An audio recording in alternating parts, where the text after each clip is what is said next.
الحمد لله نحمده ونستعينه ونستغفره ونؤمن به ونتوكل عليه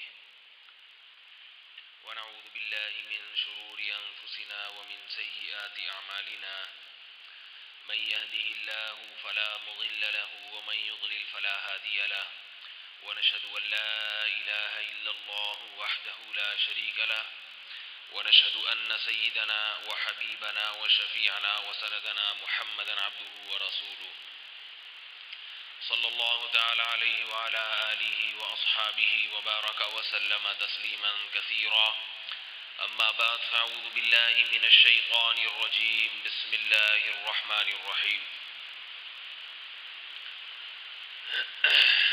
يا أيها النبي قل لأزواجك وبناتك ونساء المؤمنين يدنين عليهن من جلابيبهن الآية. وقال النبي صلى الله عليه وسلم الكيس من دان نفسه وعمل لما بعد الموت. قرآن مجید کی سورہ حجاب کی ایک آیت پڑھی ہے. اللہ تعالیٰ صحیح طرح سے بات کہنے کی، سننے کی، سمجھنے کی اور عمل کی توفیق عطا فرمائے. آپ لوگوں کو آواز صحیح آ رہی ہے؟ گونج تو نہیں پیدا ہو رہی؟ سمجھ میں آ رہی ہے آواز؟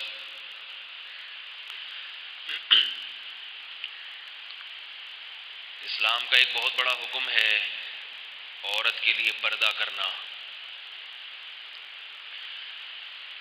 جہاں اسلام کے دوسرے حکم مظلوم ہیں، دوسرے احکام مظلوم ہیں، وہاں یہ حکم بھی ہماری زندگیوں سے نکلتا جا رہا ہے. عورت کے لیے پردہ کرنا ایسے ہی فرض ہے جیسے نماز پڑھنا، رمضان میں روزے رکھنا، زکوٰۃ دینا. بالکل اسی طرح عورت کے لیے فرض ہے کہ وہ اپنے آپ کو نامحرم سے چھپائے. اور یہ اتنا اہم حکم ہے کہ قرآن مجید نے ہمیں جتنے بھی احکامات دیے انہیں اجمالی طور پہ ذکر کیا. اجمالی کا مطلب بس حکم دیا، اس کی ڈیٹیل بیان نہیں کی ہے، اس کی تفصیل بیان نہیں کی ہے. تفصیل ہمیں حدیث میں ملتی ہے یا فقہ کی کتابوں میں ملتی ہے. قرآن مجید نے نماز کا حکم دیا مگر نماز کا طریقہ نہیں بیان کیا. تفصیلی طریقہ نماز کا حدیث میں ملتا ہے، اور کچھ چیزیں حدیث میں نہیں ملتی، وہ فقہا نے بیان کی ہیں. نماز کی بھی ساری چیزیں حدیث میں نہیں ملتی ہیں. جو لوگ کہتے ہیں نا پوری نماز حدیث سے ثابت کریں گے، غلط کہتے ہیں. ایسا نہیں ہوتا، فقہا کا سہارا لینا پڑتا ہے. تو زکوٰۃ کا قرآن نے زکوٰۃ کا حکم تو دیا مگر زکوٰۃ کے تفصیلی احکام بیان نہیں کیے. جہاں نماز وہاں زکوٰۃ، مگر کتنی دینی ہے یہ بھی نہیں بتایا. کس مال پہ دینی ہے یہ بھی نہیں بتایا. سال میں کتنی دفعہ دینی ہے یہ بھی نہیں بتایا.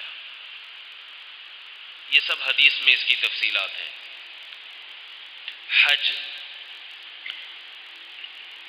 کتنی مرتبہ زندگی میں کرنا ہے یہ بھی نہیں بتایا.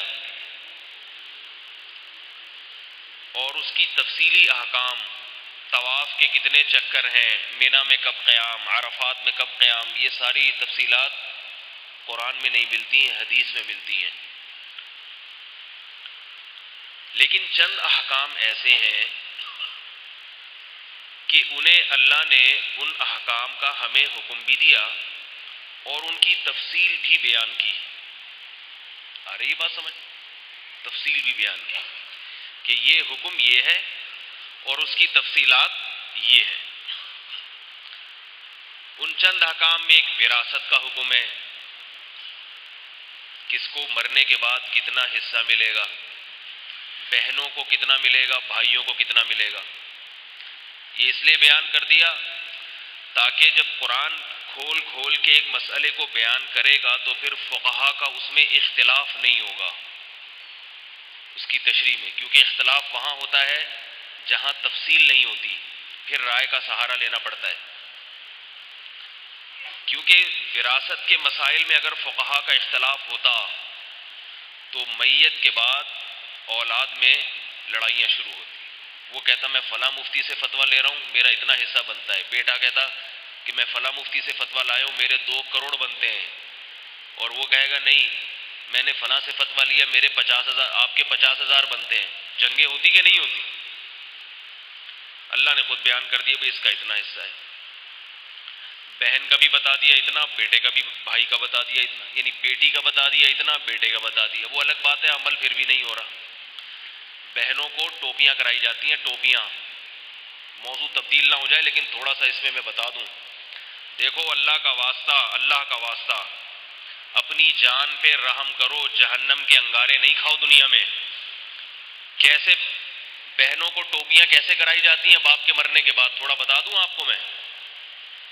بھائی کیا کہتا ہے، جو 2 نمبر بھائی ہوگا وہ تو کھلے عام کھا جاتا ہے، وہ تو نہیں دے رہے، جاؤ جو مرضی کرو. لیکن جو 1 نمبر ہوتے ہیں نا، جو دیندار ہوتے ہیں، تبلیغ میں وقت لگا ہوا ہے، علماء کی صحبت اٹھائی ہوئی ہے، علماء کے بیانات سن رہے ہیں، مدرسوں میں پڑھے ہوئے ہیں، عالم بن گئے، وہ کیسے کرتے ہیں؟ یہ بہت واقعات سامنے ہے. جب گھر میں رونا دھونا چل رہا ہوتا ہے، میت چارپائی پہ لیٹی ہے، بیٹیاں رو رہی ہیں ہائے، اس وقت سگنیچر کرا لیتے ہیں خالی پیپر پہ. بہت واقعات سامنے آئے. رونے دھونے میں جائیداد کے کاغذات پر سگنیچر، یہ خالی ایگریمنٹ پہ ابھی پھر سگنیچر کراؤ، انگوٹھا لگوا لو، پھر اپنی مرضی سے جو مرضی ڈال دو. تو وہ وقت ایسا ہوتا ہے کہ اس وقت جو بیٹیاں ہیں وہ رونے دھونے میں لگی ہوتی ہیں، وہ زیادہ تفصیل نہیں پوچھتی کہ یہ انگوٹھا کیوں لگوا رہے ہو ہم سے. اور وہ وقت بھی ایسا ہوتا ہے کہ اگر بہنوں سے وراثت صراحتاً بھی معاف کروا لی جائے تو وہ کر دیتی ہیں، کیونکہ وہ کہتی ہیں ابھی ابا کو دنیا میں گئے ہیں اور ہم ابا کی جائیدادیں ہڑپ کر لیں، یہ تو بری بات ہے.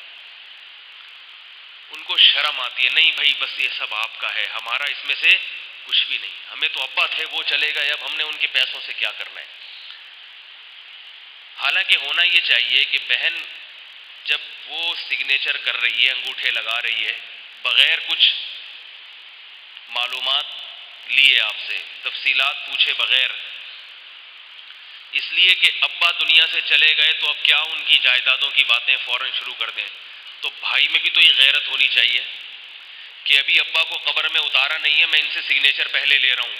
اسے بھی تو شرم، اسے کیوں نہیں رونا آ رہا؟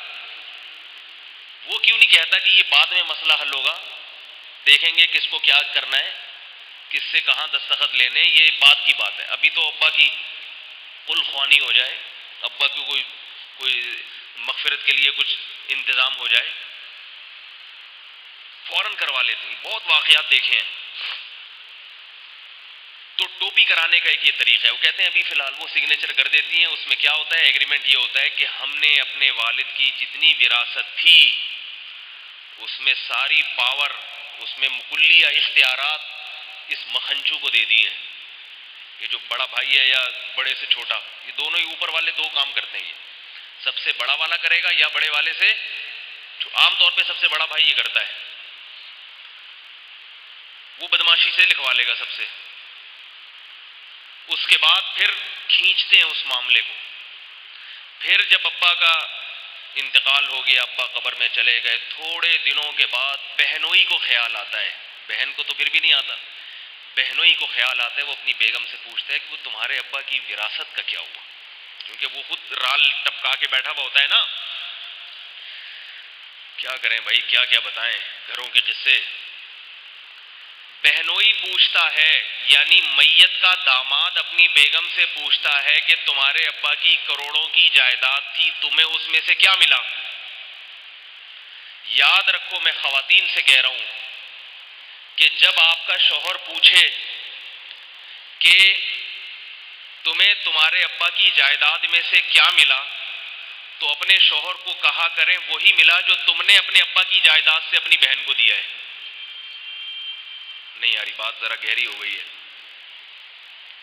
مجھے بھی وہی ٹوپیاں کرائی گئی ہیں جو تم نے اپنے ابا کی موت پر اپنی بہن کو ٹوپیاں کرائی تھی. اور اگر ابا زندہ ہیں تو یوں جواب دیں کہ مجھے بھی وہی ٹوپیاں کرائی گئی ہیں جو تم اپنے ابا کی موت پر اپنی بہنوں کو ٹوپیاں کراؤ گے مستقبل میں. وراثت کوئی نہیں دیتا، یہ بتا دوں میں. یہاں آ کے دین وین سب ایک طرف، پیسے کا معاملہ ہے، پیسہ. دیکھو قرآن کیا کہہ رہا ہے، وَيْلٌ لِّلْمُطَفِّفِينَ الَّذِينَ إِذَا اكْتَالُوا عَلَى النَّاسِ يَسْتَوْفُونَ. یہ آیت یاد رکھو. فرمایا تباہی، بربادی، جہنم کی آگ ہے ان لوگوں کے لیے کہ جو اپنا حق لینے کے لیے تو پورا وصول کرتے ہیں، دینے کا نمبر آتا ہے تو ڈنڈی مارتے ہیں اس میں. میں کہتا ہوں کہ یہی سگنیچر اگر بہن کروا رہی ہوتی بھائی سے، ہے بھائی، تو بھائی کر دیتا سگنیچر، یا کوئی اور کرواتا آپ سے؟ یہ آپ پوچھتے نہیں کیوں؟ مجھے تفصیل بتاؤ. وہ اگر پوچھے تو بری بن جاتی ہے، وہ پوچھے تو بری کہ بھائی پر اعتماد نہیں ہے. اور یہ بھی یاد رکھیں کہ شریعت میں جب کسی سے مالی لین دین ہوتا ہے تو شریعت میں حکم ہے کہ معاملہ بالکل کلیئر کر کے اس کے سامنے رکھو، اس کا پیسہ کتنا کہاں ہے یہ اسے بتا کے رکھو، کہاں کہاں استعمال ہو رہا ہے. وراثت میں بدماشی یہ ہوتی ہے کہ باپ کے مرنے کے بعد باپ کے گھر میں جو ورثہ رہتے ہیں وہ اس میں ڈسٹمپر بھی کروا رہے ہیں، الگ ایک پورشن بھی بنوا رہے ہیں. بہنیں پوچھتی ہیں تو انہیں جواب دیا جاتا ہے کہ جب بکے گا تو تمہارا حصہ تمہیں دے دیں گے. کیوں دے دیں گے؟ اپنا حصہ تو ابھی لے لیا، اس گھر پہ قبضہ کر کے بیٹھ گئے، ان کے حصے کو کہہ رہے ہو کہ جب بکے گا تو دے دیں گے. یہی کام اگر بہن کرتی، بہن یہ کرے کہ بھائیوں کو گھر سے نکال دے پولیس لا کے، اور اپنے میاں کے ساتھ ادھر آ کے رہنا شروع کر دے. ابا کا گھر ہے، بھائی کہے ہمارا حصہ ہے، تو کہے جب بکے گا تو دے دیں گے. بھائی نہیں آ رہی سمجھ میں تو بتا دیں، غلط باتیں کر رہا ہوں تو بتا دیں مجھے، یا سمجھ میں نہیں آ رہی تو بتا دیں. اگر بہن یہ کرے کہ بھائیوں کو گھر سے نکال دے، بھائیوں کو گھر سے نکالے، ابا کے مرنے کے بعد کہے کہ میں اپنے میاں کے ساتھ اس گھر میں رہوں گی، ہم کرائے پر رہ رہے ہیں، ہمارا وہاں گزارا نہیں ہو رہا صحیح طرح سے، یا ہو رہا ہے لیکن ہمیں بھی مزے اڑانے کا شوق ہے جیسے آپ کو ہے، ہو رہا ہے لیکن ہم چاہتے ہیں کہ ادھر ہی رہیں. اپنے بچوں سمیت، اپنے میاں سمیت ادھر آ کے دھرنا مار کے بیٹھ جائے. بھائی کہیں ہمارے رہنے کی تو جگہ بچی نہیں ہے، اس سے کہے کہ آپ کو جگہ ملے گی جب وراثت تقسیم ہوگی، ابھی ہم چونکہ تقسیم نہیں کر رہے اس لیے بھی ایسے ہی چل رہے ہیں. بھائی دل ملائے گا کہ نہیں دل ملائے گا؟ بولے یہ کیا مذاق ہے؟ یہ ہے ویل للمطففین. اپنا حق لینے کی باری آئی تو فوراً کیا مذاق ہے یہ، ہم کہاں جائیں گے؟ اور جب حق دینے کی باری آتی ہے کہتے ہیں دے دیں گے، ہم کوئی تمہارا حصہ پی نہیں رہے، کھا نہیں رہے، جب وراثت تقسیم ہوگی تو دے دیں گے. دینداروں میں بھی بے دینوں میں بھی پیسوں کے معاملے میں جو آدمی کلیئر ہو، دیندار وہی ہوتا ہے. کیونکہ پیسوں کے معاملے میں کلیئر ہونا یہ اس کی علامت ہے کہ اس کے دل میں دنیا کی محبت نہیں ہے، یہ دنیا کو مسافر خانہ سمجھتا ہے. اس لیے میرے بھائی جب کسی کے باپ کا یا ماں کا انتقال ہو، اپنی بہنوں کو فوراً جمع کرے، جس کا جو حصہ ہے بتا دے. ابا کے یہ شو کرنا ضروری ہے. لوگ کیا کرتے ہیں، بتاتے ہی نہیں ہے کہ ابا کے اکاؤنٹ میں کتنے پیسے پڑے ہیں، بتاتے ہی نہیں. آپ کے لیے بتانا بھی ضروری اور اسے استعمال کرنے سے پہلے اجازت لینا بھی ضروری. اتنے پیسے ہیں، میں آپ سے سگنیچر اس لیے کروا رہا ہوں کہ تاکہ مجھے وہ پیسے نکالنے کی اتھارٹی دے دیں. آپ لوگ ٹوٹل اماؤنٹ بتائیں، اتنے پیسے. آپ کو میں اس لیے بتا رہا ہوں کہ آپ کا پیسہ بھی ہے اس میں، آپ کا بھی حصہ بنتا ہے. کلیئر کریں پوری ایک ایک بات. آپ جب کسی ادارے میں جاب کرتے ہیں یا بینک میں اکاؤنٹ کھولتے ہیں تو بینک آپ کو بتاتا ہے نا آپ کے اتنے پیسے پڑے ہیں، ایس ایم ایس کے ذریعے بتاتا رہتا ہے کہ اتنے آ گئے ہیں، اتنا پروفٹ ہو گیا ہے، ایک ایک چیز بتاتا ہے وہ. بالکل اسی طرح وراثت کے مال میں ایک ایک چیز کا بتانا ضروری ہے. اور یاد رکھو اللہ نے قرآن میں صاف لفظوں میں کہا یا ایھا الذین آمنوا لا یحل لکم ان ترثوا النساء کرہا، اے ایمان والو تمہارے لیے حلال نہیں ہے کہ اپنی بہن یا اپنی بیوی یا اپنی بیٹی کے مال کے زبردستی مالک بن جاؤ، یہ تمہارے لیے حلال نہیں ہے۔ دیکھو مال تو کسی کا بھی کھانا حرام ہے، لیکن اللہ نے عورت کے مال کا الگ سے ذکر کیا، کیونکہ اللہ کو پتا تھا کہ کسی اور کا مال کھانا آسان نہیں ہے، عورت کا مال کھانا بہت آسان۔ دو وجہ سے، ایک تو وہ طاقتور نہیں ہوتی، بہت سی خواتین کو تو عدالتوں کے چکر کا، پولیس کا پتہ ہی نہیں ہوتا کہ اپنے بھائی سے میں نے وراثت نکالنی کیسے، پتہ ہی نہیں ہوتا، کمزور ہوتی ہے۔ دوسری وجہ یہ ہے کہ اس کو بیوقوف بنانا آسان ہے۔ خواتین اپنے آپ کو عقل مند تو بہت سمجھتی ہیں، لیکن صحیح بات بتاؤں دنیا میں سب سے آسان کام کیا ہے؟ خواتین کو بیوقوف بنانا۔ خواتین بھی بیان سن رہی ہوں گی، اللہ تعالیٰ حفاظت میں رکھے سب مسلمانوں کو۔ تو وہ کیسے آسان ہے؟ اس کا ایک طریقہ ہے۔ آپ لوگ اس طرح سے بیوقوف بناتے ہو کہ وہ آپ خود بن جاتے ہو، آپ کو طریقہ نہیں آتا۔ بیوقوف بنانے کا طریقہ یہ، تھوڑا سا مکھن لگائیں، لڑے نہیں، عورت سے لڑ نہیں سکتے، باتوں میں نہیں جیت سکتے، دلائل کی دنیا میں آج تک کوئی نہیں جیتا۔ بیوقوف بنائیں، ٹوپی کرائیں۔ کیسے ٹوپی لوگ کراتے ہیں؟ اس کو بولو میں ہوں نا، میں تمہارا بھائی ہوں، تمہیں پیسے چاہیے، ابا کے اکاؤنٹ میں 3 کروڑ روپے پڑے ہوئے، تمہیں اپنا حصہ چاہیے، میں ہوں نا، جب تک تمہارا بھائی موجود ہے تمہاری جتنی ضرورتیں تمہارے بھائی کے ذمے۔ آج کے بعد ابا کے اکاؤنٹ کی طرف کبھی نظر بھی نہ اٹھانا، کیونکہ تمہارا بھائی جب تک زندہ ہے تمہیں کسی قسم کے پیسوں کی ضرورت نہیں ہے۔ تم نے اکاؤنٹ کی طرف نظر اٹھائی، اس کا مطلب تم مجھ پہ شک کر رہی ہو کہ تمہارا بھائی تمہیں ایسے ہی چھوڑ دے گا۔ 3 کروڑ تو کیا، تمہارے لیے آسمان سے تارے توڑ کے لے آؤں میں۔ تم بتاؤ تمہیں چاہیے کیا؟ چاہیے وہ بیچاری کہتی اتنا اچھا بھائی، میں نے خام خامے اس سے وراثت مانگ کے بہن بھائی کے رشتوں کو توڑنے کی کوشش کر۔ ہمارے حضرت مفتی رشید احمد صاحب رحمہ اللہ تعالیٰ فرمایا کرتے تھے کہ بیوی کو میکے نہ جانے دیا کرو۔ ان کی بات ہے، میں نہیں کہہ رہا، یہ میں بھی اتنا بڑا نہیں ہوں کہ میں اتنی بڑی بڑی باتیں کروں بیٹھ کے۔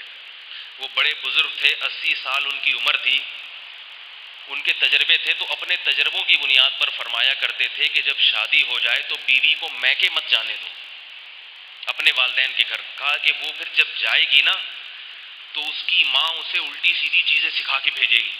یہ وہ کہتے تھے، میں نہیں کہہ رہا بھائی، میرے اپنے 3-4 سسرال ہیں، مجھے وہ افورڈ کرنا مشکل ہو جاتا ہے پھر، ٹھیک ہے، وہ پھر کہیں گے یہ کیسی باتیں کر رہا ہے۔ بڑے بوڑھے بزرگ تھے، وہ ان کی بات صرف نقل کر رہا ہوں بغیر کسی تبصرے کے۔ فرماتے تھے وہ کیا کرتی ہیں، الٹی سیدھی، تجھے کیا کھلا رہا ہے، کیا پلا رہا ہے، کتنی جیب خرچی کتنی دیتا ہے، یہ الٹی الٹی باتیں نا، تو لڑوانے والی ساری۔ تو پھر کسی نے پوچھا کہ حضرت بیوی تو یہ تو ہو ہی نہیں سکتا کہ اپنی امی کے گھر نہ جائے، وہ تو بار بار کہے گی، تو پھر اس کو کیا ٹھکائی لگائیں اس کی؟ اسے روکنے کے لیے کہ وہ آپ کے گھر میں ہی بیٹھی رہے، اپنی اماں کے گھر جانا تو ہے ظاہر ہے، لیکن بار بار نہ جائے، کبھی کبھار تو وہ تو سب نہیں، وہ تو روکنا جائز بھی نہیں ہے، بار بار نہ جائے، تاکہ وہاں کے اثرات کم قبول کرے، آپ کے اثرات آپ کی فیملی میں جب وہ آ گئی تو اس کو تو آپ کی فیملی کے حساب سے ایڈجسٹ ہونا چاہیے نا۔ تو کامیاب زندگی تو جب ہی گزرے گی جب وہ آپ کے کلچر کو فالو کرے۔ اب وہ ابھی بھی اپنے اماں ابا کے گھر جا رہی ہے تو وہ تو اسی کلچر کو لے کے آئے گی، وہ ایڈجسٹ نہیں ہوگا۔ تو کسی نے کہا کہ حضرت پھر کیسے، وہ تو نہیں مانے گی تو کیا ٹھکائی لگائیں، تھپڑ لگائیں؟ حضرت نے فرمایا نہیں۔ کہا پھر ڈانٹیں اس کو؟ کہا نہیں، نہ ڈانٹنے کی کوشش، ڈانٹیں گے تو فساد ہوگا، بد اخلاقی کی بات بھی ہے، ہر وقت گھر میں ڈانٹ ڈپٹ کا ماحول پیدا ہوگا، ٹھکائی لگائیں گے تو یہ تو غلط ہے، اس بات پہ مارنا تو صحیح نہیں ہے۔ پھر حضرت کیا کیسے روکیں اس کو؟ فرمایا اس سے یہ کہا کریں، حضرت کے الفاظ ہیں میرے نہیں ہیں بھائی، فرمایا اس سے کہا کریں کہ بیگم تم جب چلی جاؤ گی تو میں تمہارے بغیر زندگی کیسے گزاروں گا، میں تو ایک پل تمہارے بغیر نہیں گزار سکتا۔ آئی بات سمجھ میں؟ میں تو جب تک تمہیں نہ دیکھوں مجھے بھوک نہیں لگتی۔ ویسے تو ہونا یہ چاہیے الٹا کہہ دیا، لیکن کچھ بھی ٹوپی کرانی ہے نا، ٹوپی تو کچھ بھی کرائی جا سکتی ہے۔ بھائی تم جب گھر سے چلی جاؤ گی تو گھر تو مجھے جیل خانہ لگتا ہے، سونا سونا لگتا ہے. یہ محبت کی باتیں کریں پگھل جائے گی. وہ کہے گی آؤ میں کہاں جا رہی ہوں؟ کس نے کہا؟ میں دنیا چھوڑ سکتی ہوں، آپ کا گھر نہیں چھوڑ سکتی. پولیس بھی آئے گی مجھے گھر سے نکالنے، میں نہیں جاؤں گی اس گھر سے. وہ تو بیچاری محبت کی بھوکی ہے، آپ سے کچھ محبت کی باتیں سننا چاہتی ہے، آپ کرتے ہی نہیں. پھر وہ اب میں تھوڑا اپنا بھی تڑکا لگا دوں اس میں آج کل کے حساب سے نا، کیونکہ آج کل کی عورت اتنی بات سن کے خاموش نہیں ہو جائے گی. ٹھیک ہے، وہ ہمارے حضرت کی دور کی خواتین تھیں جو کہتی تھی کہ اچھا اتنی محبت ٹھیک ہے میں نہیں جا رہی. آج کل وہ دلیل دے گی، وہ کہے گی کہ اتنی ہی محبت ہے تو گھر میں تو بیٹھتے نہیں ہو، 2 بجے تو گھر آتے ہو. دوسری طرف یہ کہہ رہے ہو کہ جب تک میں آپ کو دیکھوں نہیں تو مجھے نیند نہیں آتی، مجھے سکون نہیں ملتا. جب گھر سے جاؤ گی گھر برباد ہو جائے گا، سونا سونا ہو جائے گا، دیواروں سے وحشت ہونا شروع ہو جائے گی. تو اتنی محبت ہے تو گھر تو بیٹھتے نہیں ہو، پھر تو 24 گھنٹے میرے سامنے آ کے بیٹھا کرو. پھر آپ جواب دیں، کہیں کہ کم از کم احساس تو ہوتا ہے نا کہ میرے گھر میں تو باہر گٹکا کھا رہا ہوتا ہوں بیٹھ کے دوستوں میں، لیکن یہ احساس مجھے جوان رکھتا ہے کہ جب گھر جاؤں گا تو پہلی نظر کس پہ پڑے گی؟ بیوی پہ پڑے گی. انہی یادوں کے سہارے جی رہا ہوں میں. بھائی سب ٹوپیاں کراتے ہیں آج کل ایک دوسرے کو، سچی باتیں سب شروع کر دیں، ایک دن بھی زندگی نہیں گزرے گی، طلاقیں ہوں گی طلاقیں. یہ جو دیندار لوگ ہیں نا، ہمارے دیندار طبقہ، یہ بڑا معذرت کے ساتھ نالائق ہوتا ہے. ان کی جب شادی ہوتی ہے نا تو یہ پہلے دن سے بیوی کو ایسے دبا کے رکھتے ہیں، بالکل پردے میں، نماز میں اس کو سختی کرتے ہیں اس پہ. یاد رکھو ہم نے اپنے بڑوں سے بزرگوں سے سنا ہے کہ جو کام محبت سے ہوتا ہے وہ سختی سے نہیں ہوتا. محبت کے 2 بول انسان کے دل کو پگھلا دیتے ہیں. اللہ تعالیٰ نے انسان کو نا اپنی فطرت پہ پیدا کیا ہے، حدیث میں آتا ہے اپنے اخلاق پہ، اپنی صفات پہ. یعنی جو چیزیں اللہ کو پسند ہیں اللہ نے وہ انسانوں کی نظر میں بھی پسندیدہ بنائی ہیں. اللہ کو سخاوت پسند ہے، انسانوں کو بھی سخاوت پسند ہے. اللہ کو سچ پسند ہے، انسان کو بھی سچا آدمی پسند. اللہ کو وفاداری پسند، انسان کو بھی وفاداری پسند. تبھی حدیث میں آتا ہے تخلقوا باخلاق اللہ، اللہ کے اخلاق اپناؤ، اختیار کرو. اللہ کو محبت پسند ہے، انسان بھی محبت چاہتا ہے. تو یاد رکھو اسی طرح اللہ کو توبہ اور معافی پسند ہے. کوئی آدمی اللہ کے سامنے اکڑ کے اللہ کو منا لے، یہ ممکن ہے؟ اکڑ کے اللہ سے اپنا کام نکلوا لے کہ اللہ تو یہ کام کر دے ورنہ پھر دیکھ، کر سکتا ہے؟ کچھ بھی نہیں. اللہ غنی ہے. لیکن 2 آنسو بہا دے اللہ کے سامنے تو 99 سال گناہوں میں مبتلا، 99 سال بتوں کی عبادت کرنے والا 2 آنسوؤں کے ذریعے اپنے 99 سال کے گناہ معاف کروا سکتے ہیں. 2 آنسو. وہ 2 آنسو کیا ہیں؟ معذرت کے اور ندامت کے. تو اس سے پتہ چلتا ہے کہ اللہ کی عادت کیا ہے کہ جب اس کے سامنے کوئی جھک جاتا ہے، اس کے سامنے کوئی ایکسکیوز کر لیتا ہے، اس کے سامنے کوئی معذرت کر لیتا ہے، اللہ معاف کر دیتے ہیں. کیونکہ اب یہ بدماشی نہیں دکھا رہا، اب یہ کیا کر رہا ہے؟ محبت سے. تو ایسے ہی گھر میں اگر محبت کا ماحول ہوگا، محبت سے کام کروانے کی عادت پڑ جائے تو کام بھی سارے ہوں گے، نفرتیں بھی پیدا نہیں ہوں گی اور اضافی برکتیں بھی حاصل ہوں گی، دل بنتا ہے. تو اس لیے یہ خاص طور پر دیندار حضرات سے کہوں گا کہ بھائی ایک دم جو ہے نا ڈنڈے لے کے سر نہیں پھوڑا کرو، تانے، تمہارے تو ابا بھی ایسے، تمہاری تو اماں بھی ایسی، تمہارے تو بھائیوں کو بھی میں جانتا ہوں، خاندان ہی صحیح نہیں ہے تمہارا. تو جب نہیں ہے تو پھر شادی کیوں کی بھائی؟ پہلے تو خاندان دیکھا جاتا ہے نا. البتہ یہ ضرور ہے کہ ہر چیز کی ایک انتہا ہوتی ہے، مشہور مقولہ ہے نا، لاتوں کے بھوت ہاتھوں سے نہیں مانتے. اصل تو محبت ہے. جب محبت میں ہر طرح سے کوشش کر کے ناکامی ہو جائے پھر شریعت میں سختی کا حکم ہے، اعتدال کے ساتھ. 7 سال کے بچے کو حکم ہے کہ محبت سے نماز کا حکم دو، 3 سال تک محبت ہی دکھاتے رہو، 3 سال تک، 10 سال تک اسے محبت سے نماز کا کہتے رہو، پڑھ لے ٹھیک ہے، نہیں پڑھے تو اور محبت. کتنا عرصہ؟ 3 سال. 3 سال میں بھی محبت سے اگر فائدہ نہیں ہوا، نماز نہیں شروع کی اس نے، پھر آتا ہے سختی شروع کرو. 10 سال میں بھی اب نماز نہیں پڑھ رہا تو کیا ہے؟ اب سختی کرنی پڑے گی اس پہ، اب ڈانٹ ڈپٹ سے کام لو. تو میں یہ عرض کر رہا تھا کہ یہ لوگ کیا کرتے ہیں، وراثت کے معاملے میں کلیئر نہیں کرتے بات کہ بھئی اتنی جائز. دیکھو جب کسی کی میت ہو گھر میں تو بڑوں کی ذمہ داری ہے کہ سب سے پہلے اس میت کی وراثت کا جتنے اس کے پلاٹ ہیں، اس کی جتنی دکانیں ہیں، اس کے جتنے بزنس کاروبار ہیں، سب کا حساب سب کے سامنے کھول کے رکھ دیں. ابھی ابا کو دفنا کے آئے، سب سے پہلے یہ کام ہونا چاہیے، اور بٹھا دیں بھائی یہ ہے یہ ہے یہ ہے یہ ہے. اب آپ بتاؤ اس کو کیسے لے کے چلنا ہے، کیسے تقسیم کرنا ہے، یہ ساری باتیں بالکل کلیئر ہونی چاہیے.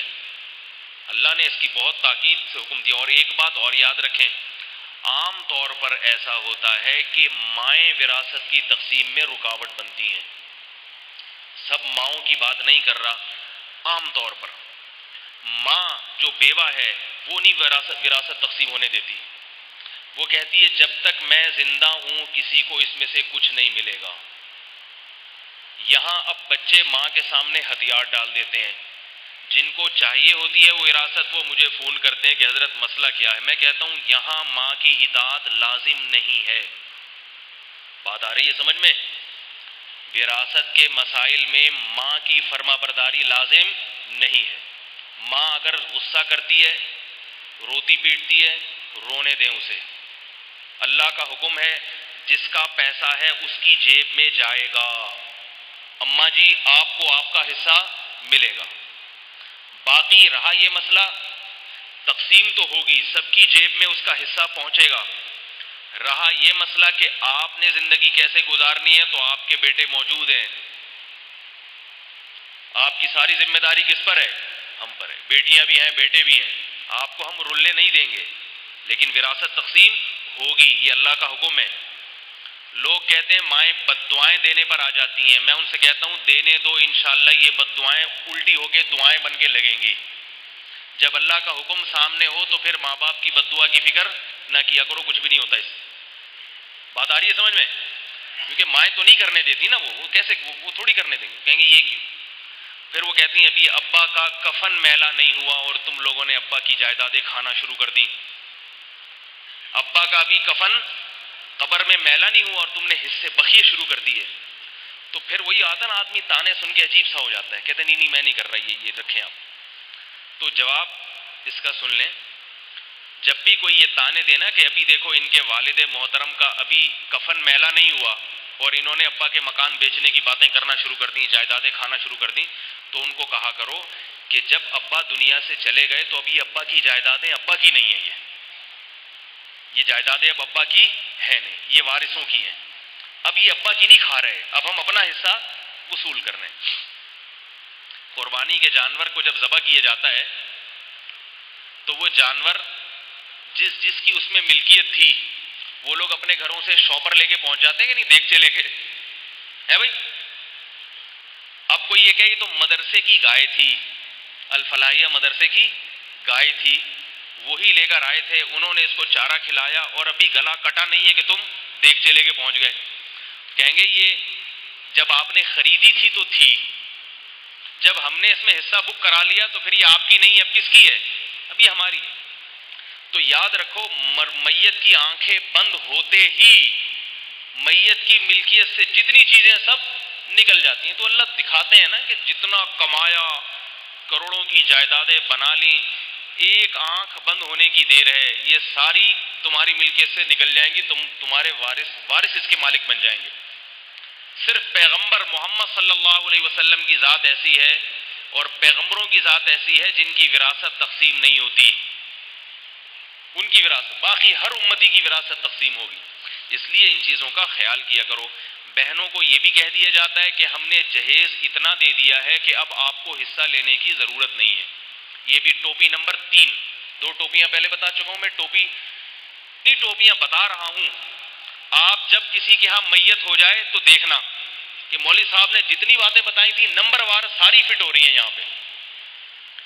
یہ بھی کہا جاتا ہے کہ اس کو ہم نے جہیز میں اتنا سامان دے دیا ہے کہ اب آپ کو وراثت کی ضرورت کیا ہے. جب بہن سے کوئی بھائی اس طرح کی بات کرے تو بہن یہ کہے کہ یہ جہیز لے لو ہے بھائی, اور وہ مجھے میرا حصہ مجھے دے دو, یہ جہیز لے لو تم. ہمارے ایک دوست نے موبائل خریدنے گئے میرے ساتھ. ہم شاپ پہ, سرینا مارکیٹ ہے نا موبائل کی بہت بڑی دکان, تو میرے دوست بھی تھے, بڑے مزاحیہ قسم کے آدمی ہیں. تو ہم وہاں کوئی موبائل خرید رہے تھے, تو وہ کہنے لگا 35,000 40,000 کوئی قیمت بتا رہا تھا اس کی.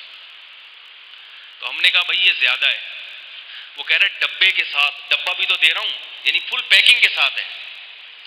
بھائی ڈبہ بھی دے رہا ہوں. انہوں نے کہا نہیں بھائی 5,000 کم کر لو, مجھے قیمت یاد نہیں, ایک مثال ہے 35,000. اس نے کہا نہیں بھائی ڈبہ بھی تو دے رہا ہوں, ڈبے کے ساتھ دے رہا ہوں تمہیں, اس لیے اس نے کہا ڈبہ اپنے پاس رکھو, ہمیں صرف موبائل دے دو. ڈبہ بار بار ڈبے کا ذکر کہ ڈبے کے ساتھ دے رہا ہوں. تو انہوں نے کہا ہمیں موبائل دے دو, ڈبہ آپ اپنے پاس رکھو, اور جو قیمت ہم بتا رہے ہیں نا اس پہ دے دو ہمیں. ڈبے کا کیا کرنا ہے بھائی ہمیں. تو جو یہ کہے نا بھائی کہ جہیز ہم نے دے دیا تھا, اس سے کہیں یہ میرے پلنگ اور یہ الماری یہ آپ لے لیں واپس, اور جو وراثت میں حصہ بنتا ہے نا وہ آپ ہمیں دے دیں. کبھی بھی نہیں دے گا وہ. دوسرا مسئلہ یہ ہے کہ یاد رکھو وراثت, باپ کا جب انتقال ہوتا ہے تو جتنی جتنی وراثت بنتی ہے اتنی اتنی دینی پڑتی ہے, چاہے بہن کو پہلے جہیز دیا ہو یا نہ دیا ہو. یہ جہیز دینے سے پہلے سوچ لیا کریں, یہ جہیز دینے سے پہلے. البتہ اس میں ایک حیلہ ہے, تدبیر ہے. بعض دفعہ جہیز اتنا زیادہ دینا پڑتا ہے بہن کو کہ بھائیوں کا تیل نکل جاتا ہے اس میں. یہ بڑا مسئلہ ہوتا ہے. اب بھائی یہ کہتے ہیں کہ ہم اس کو اتنے لاکھ کا اگر سونا, اور مجبوری یہ ہوتی ہے کہ اگر وہ جہیز نہ دیں تو شادی نہیں ہوتی.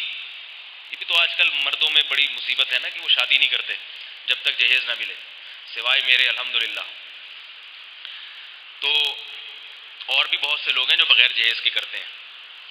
اس کلچر کو فروغ دیں, جہیز کے بغیر شادی کیا کریں. کل آپ کی بچیاں بھی جوان ہوں گی, آپ اگر اس رواج کو ختم کرنے کی کوشش نہیں کرتے تو ادھر جو پیسہ بچایا ہے نا اللہ پھر وہ ادھر نکلوا دے گا سارا.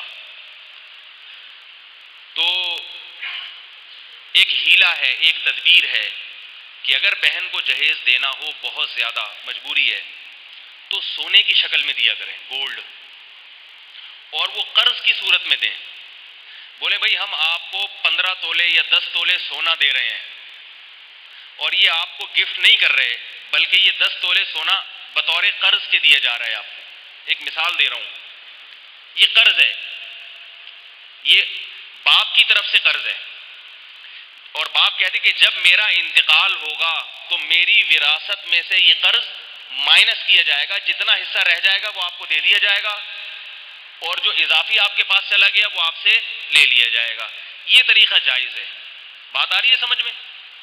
اس طریقے سے کیا ہوگا, بھائیوں پہ بوجھ بھی نہیں آئے گا, جہیز بھی ہو جائے گا اور بہن کو وراثت کا حصہ بھی مل جائے گا. پھر وہ سونے سے جو چاہے خریدے, وہ بیڈ خریدنا چاہے اپنے نالائق شوہر کے لیے جس کے پاس بستر خریدنے کے پیسے نہیں ہیں. جہیز میں تو یہی بے شرمی ہوتی ہے نا کہ جو شوہر ہے جس کے ذمے تھا کہ بیوی کو نان نفقہ دینا, اس نان نفقے میں بیڈ بھی آتا ہے کہ نہیں آتا, ڈبل بیڈ, چادر تکیہ آتا ہے کہ نہیں آتا, لیکن وہ چادر تکیہ کہاں سے لیتا ہے؟ بیوی سے. کہتے تم جب آؤ نا تو اپنے ساتھ اپنا تکیہ لیتی آنا. کسی مہمان کو آپ گھر میں بلائیں اور کہیں پلیٹیں گھر سے لیتے آنا کھانے کے لیے, اس میں مہمان کی کتنی شدید توہین ہے یا نہیں ہے؟ تو دلہن جب گھر میں آتی ہے نا تو وہ بھی مہمان بن کے ہی آتی ہے.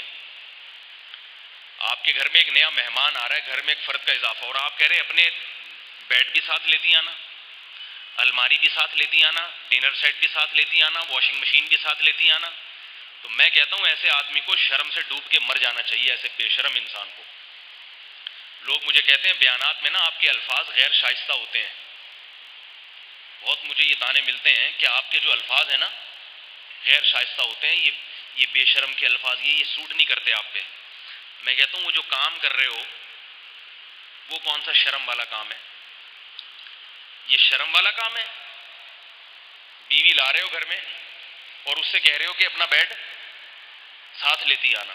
پہلی رات جس بستر پہ سوتا ہے وہ بستر کہاں سے آیا ہے؟ دلہن کا بھی اپنے گھر سے اور میاں صاحب کا بھی. چلو یوں ہونا کہ میرا بستر اپنے پیسوں سے, تمہارا اپنے پیسوں سے. تم اپنا تکیہ اپنے ساتھ لیتی آنا, میں اپنا تکیہ اپنے پیسوں سے خرید لوں گا. نا نا نا نا, میرا تکیہ بھی تم, میری چادر بھی تم, میرا بستر بھی تم, اور یہاں تک کہ میرے کپڑے بھی تم. بری کی رسم میں کیا ہوتا ہے؟ کپڑے بھی لڑکی والوں کے گھر سے آتے ہیں. سارا ہندو کلچر ہے, ہندو, سب ہندوؤں سے آیا ہے, سب گندگی ہندوؤں سے. مسلمانوں کا یہ کلچر نہیں ہے بھائی. سعودی عرب میں آج بھی جا کے دیکھو, عرب کے تیل کے کنویں ہیں. اتنا کروڑ پتی باپ بھی جب بیٹی کی شادی کرتا ہے داماد کو ایک کھجور نہیں کھلاتا. وہ بارات کے کھانے کا تصور نہیں ہے وہاں پہ. سارا خرچہ مرد کرتا ہے, سارا خرچہ شوہر کرتا ہے. شوہر, بیٹی کا باپ ذرا بھی خرچہ نہیں کرتا, کچھ بھی خرچ نہیں ہوتا اس کا. کیونکہ عرب لوگ ہندوؤں کے ساتھ نہیں رہے ہیں, انگریزوں کے غلام نہیں رہے. ہم نے 100 سال گورے بھی ہم پر حکومت کر کے گئے ہیں, کچھ چیزیں ہم نے وہاں سے لے لی, اور ہندوؤں کے ساتھ تو ہم 800-900 سال سے رہ رہے ہیں. بہت ساری چیزیں ہم نے کس سے لے لی میرے بھائی؟ ہندوؤں سے لے لی. تو نہ ادھر کے رہے نہ ادھر کے رہے, پتہ نہیں کیا ہے. ہم گوشت کھاتے ہیں مسلمان بن جاتے ہیں اس وقت. ہندو تو گوشت نہیں کھاتا. شادی بیاہ کی رسومات میں ہندو بن جاتے ہیں, بارات کے کھانے بھی چل رہے ہیں اور جہیز بھی آ رہا ہے, پتہ نہیں کیا کیا ہو رہا ہے. تو خیر, تو یہ بھائی کیا میں یہ عرض کر رہا تھا کہ مائیں رکاوٹ ڈالتی ہیں کہ نہیں, جب تک میں زندہ ہوں میں اپنے میاں کی جائیداد کے حصے بخیے ہوتے ہوئے نہیں دیکھ سکتا. تو اماں کو محبت احترام کے ساتھ, ماں سے بد کلامی بدتمیزی جائز نہیں ہے. ان کو بتا دیں اماں جی, آپ سر آنکھوں پر آپ کی پیشانی کو دیکھنا, محبت سے حج عمرے کا ثواب ملتا ہے, لیکن اللہ کا حکم پہلے. سعودی عرب میں قانون ہے, حکومت نگرانی کرتی ہے. میت کی تجہیز و تکفین اور اس کے بعد اس کی وراثت کی تقسیم یہ حکومت کی نگرانی میں ہوتی ہے. 1 روپیہ کوئی کسی کا نہیں کھا سکتا وہاں پہ. حکومت تقسیم کرواتی ہے, حکومت انکوائری کرتی ہے کہ یہ جو ابا کا انتقال ہوا اس کی جائیداد کی رپورٹ پیش کرو اور کس کو کتنا کتنا حصہ ہے یہ سب پیش کرو. ہمارے یہاں نہیں ہوتا. 20-20 30-30 سال ہو گئے. میرے پاس تو مسائل آتے ہیں نا, ابا کا انتقال ہوا تھا 1976 میں, اب اپنے انتقال کی عمر ہو گئی. جس کے ابا 1976 میں دنیا سے گئے تھے, اولاد اب کچھ تو چلی گئی ہے, کچھ جانے والی ہے, بالکل ٹھیک ہے نا. اب کہہ رہے ہیں کہ وہ پھر جو ابا نے گھر چھوڑا تھا اس کی قیمت اس وقت 2000 روپے تھی. اس وقت تو 2000 بہت ہوتے تھے. اس میں پھر فلانے نے ایک اوپر پورشن بنا لیا, اس نے پھر تیسرے بھائی نے ایک پورشن بنا لیا, پھر اس کو بیچ کے گلستان جوہر میں گھر لے لیا, پھر اس کو بیچ کے وہاں لے لیا, پھر فلانے نے پیسہ. اب اتنی پیچیدہ صورتحال بنا دی کہ اب وہ ایک بہن ہے, وہ بھی بہن کیا, وہ دادی بن چکی ہے, وہ اپنا حصہ مانگ رہی ہے پوتوں کے کہنے کی وجہ سے, ورنہ اس کو بھی حصے کی کیا ضرورت ہے. اب پوتے مطالبہ کر رہے ہیں کہ دادی آپ کے جو بھائی کا, آپ کے ابا کا جب انتقال ہوا تھا ہمارے پردادا کا, تو کیا ملا تھا آپ کو؟ کہے گی بیٹا اس وقت تو ثواب کے علاوہ کچھ نہیں ملا تھا, اب سوچ رہی ہوں کہ ثواب کے علاوہ بھی کچھ مل جائے. صرف ثواب ملتا ہے, باقی کچھ نہیں ملتا. اب وہ تقسیم میں اتنی پیچیدگیاں کو کیا دیں بھائی, کہاں سے کس کا حصہ نکال کے دیں؟ یہ لوٹا کس کا ہے, یہ بستر کس کا ہے, یہ الماری کس کی ہے, کچھ پتہ نہیں چلتا. خلط مل کر دیتے ہیں بالکل. اور ایک اور مسئلہ یاد رکھیں کہ میں نے جیسے بتایا کہ شریعت میں مال کے مسائل میں, پیسوں کے معاملے میں اسلام بہت حساس مذہب ہے. کسی کا پیسہ آپ کی جیب میں نہ چلا جائے, اور معاملات کو صاف رکھنے کی بہت تاکید ہے. اس لیے فقہا نے لکھا ہے کہ یہ ضروری ہے کہ میاں بیوی جب زندگی گزارنا شروع کریں تو اپنی املاک, اپنی مملوکہ چیزوں کے بارے میں یہ کلیئر کر دیں کہ کون سی چیز اس گھر میں میری ہے اور کون سی چیز آپ کی ہے. یہ ضروری ہے. استعمال مشترک ہو, یعنی کہ میری چیزیں تو اب آپ کو وہ استعمال کی اجازت نہیں, ایسا نہیں ہے. تو ایک گھر میں تو سب رہتے ہیں اکٹھے, لیکن یہ بات کلیئر ہونی چاہیے. مسئلہ یہ ہوتا ہے کہ طلاق ہو جاتی ہے یا کسی کا شوہر کا انتقال ہوتا ہے تو سونے کے بارے میں جھگڑا ہوتا ہے کہ یہ جو بہو کو سونا پہنایا تھا یہ صرف پہننے کے لیے دیا تھا یا ان کو مالک بھی بنایا تھا. جھگڑے ہو رہے ہیں, پتہ ہی نہیں, اس وقت کوئی کلیئر ہی نہیں کیا معاملہ. اب وہ پریشان ہے کہ دیا تو مجھے ہی تھا, پہنانے کے لیے دیا تھا یا ملکیت میں دے دیا تھا. مسئلہ ہو رہا ہے. مفتی بھی بیچارہ پریشان ہے, بھائی مجھے کیا پتا. یہ لوگ مجھ سے پوچھتے ہیں کہ بتائیں یہ کس کا ہے, یہ بیوی کا ہے یا ساس کا ہے, ساس نے پہنایا تھا. تو میں اس سے کہتا ہوں کہ یہ تو ساس سے پوچھو جس نے پہنایا تھا, یا بہو سے پوچھو جس کو پہنایا گیا تھا. وہ جو کہیں گے جس کا ہے تو ہم تو اسی کا کہیں گے. وہ کچھ کہتے ہی نہیں, کہتے ہمیں خود نہیں پتا, ہم تو آپ سے پوچھ رہے ہیں. اچھا خیر, میں نے جو آج بیان کیا ہے اس میں ایک اہم بات رہ گئی. یہ بات پہلے بھی کئی دفعہ آ چکی ہے, دوبارہ آ جائے گی, تکرار ہو جائے گا. وہ یہ کہ وراثت میں ایک گڑبڑ یہ بھی ہوتی ہے کہ باپ کا کوئی کاروبار ہوتا ہے, مرحوم کا بزنس ہوتا ہے, جو بیٹوں نے پھر باپ کے ساتھ اس میں شرکت کی ہوتی ہے. پھر اس کاروبار میں کو ترقی دے کر بہت اس میں ترقی ان کی بیٹوں کی وجہ سے ہوئی ہوتی ہے. جب باپ کا انتقال ہوتا ہے تو بیٹے یہ کہتے ہیں کہ یہ جو والد صاحب کا پورا بزنس ہے, دکانیں ہیں, یہ سارا تو ہم رن کر رہے تھے والد صاحب کی زندگی میں, تو رن ہم نے کیا ہے, چلایا ہم نے, اس کو ترقی ہم نے دی ہے, تو اب یہ ہمارا ہے. اس کے علاوہ میں وراثت تقسیم ہوگی. تو یہ بات ذہن میں رکھیں کہ ابا کا بزنس تھا چھوٹا سا, صرف میں مثال اس لیے دیتا ہوں تاکہ بات دماغ میں بیٹھ جائے. اس بزنس پہ بچے آ کے بیٹھنا شروع کیا اور ابا کو انہوں نے بٹھا دیا گھر. دکان کھولی کس نے تھی؟ ابا نے. بیمار ہو گئے, گھر میں بیٹھ گئے, آپ نے جا کے وہ دکان سنبھال لی اور اس کو ترقی دی آپ نے, یہاں تک کہ اب آپ پان کے کو امپورٹ ایکسپورٹ کا کاروبار ہے آپ کا, بنگلہ دیش سے پورے کنٹینر آتے ہیں پان کے.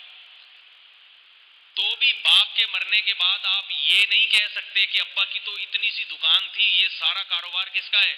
ہمارا ہے. نا نا نا نا نا, یہ پورے کنٹینر اور یہ پورا بزنس وراثت میں تقسیم ہوگا. سمجھ رہے ہیں بات کو؟ یہ بہت گڑبڑ ہوتی ہے. بیٹا کہتا ہے کہ میں نے اس کاروبار کو جو ہے نا چلایا ہے تو یہ میرا ہے. نا نا نا نا, یہ آپ کا نہیں ہے. یہ چونکہ شروع ابا نے کیا تھا, پیسہ ان کا لگا تھا, اب اس میں جتنی بڑھوتری ہوگی, جتنا بڑھے گا, یہ سارا کس کا ہوگا؟ یہ باپ کا ہوگا. تو بیٹے کو باپ کے کاروبار کو رن کرنے سے پہلے یہ معاملہ کلیئر کر لینا چاہیے. ابا کو بتا دے, ابا میں آپ کی کھوکے کی دکان کو بیٹھ کے انشاءاللہ جنرل اسٹور بنا دوں گا, لیکن اس میں یہ ضروری ہے کہ آپ کچھ پیسے مجھے دے دیں, میں اس میں انویسٹ کر کے اس میں شریک ہو جاؤں گا آپ کے ساتھ, اور یہ کاروبار 75% میرا, 25% آپ کا. یہ بات کلیئر ہو جائے گی. اس کے بعد پھر جب باپ کا انتقال ہوگا تو 25% میں وراثت تقسیم ہوگی, 75% بیٹے کا ہوگا. اگر شروع میں ایسی کوئی کلیریفیکیشن نہیں ہوئی تھی, کوئی صفائی نہیں ہوئی تھی, تو پورا پھر باپ ہی کا کہلائے گا. وہ بات آ رہی ہے سمجھ میں؟